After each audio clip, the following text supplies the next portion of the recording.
Hi friends, ಶಾವಿಗೆ ಪಾಯಸ ಹೇಗೆ ಮಾಡೋದು ಅಂತ ನೋಡ್ಕೊಳ್ಳೋಣ.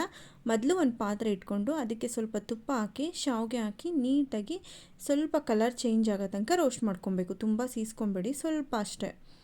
ನೋಡಿ ನಾನು ತೋರಿಸ್ತೀನಲ್ವ, ಈ ಥರ ರೋಸ್ಟ್ ಮಾಡ್ಕೊಳ್ಳಿ. ಮತ್ತು ಅದೇ ಪಾತ್ರೆಗೆ ಸ್ವಲ್ಪ ತುಪ್ಪ ಹಾಕಿ ದ್ರಾಕ್ಷಿ ಗೋಡಂಬಿ ಹಾಕ್ಕೊಂಡು ಅದನ್ನು ರೋಸ್ಟ್ ಮಾಡಿಕೊಂಡು ಅದನ್ನು ಸೈಡಿಗೆ ಇಟ್ಕೊಳ್ಳಿ. ನೀಟಾಗಿ ರೋಸ್ಟ್ ಮಾಡ್ಕೊಂಡು ಅದನ್ನು ಸೈಡಿಗೆ ಇಟ್ಕೊಳ್ಳಿ. ನಂತರ ಅದೇ ಪಾತ್ರೆಗೆ ನಾನು 1 ಲೋಟ ಹಾಲು ತೊಗೊಂಡಿದ್ದೀನಿ.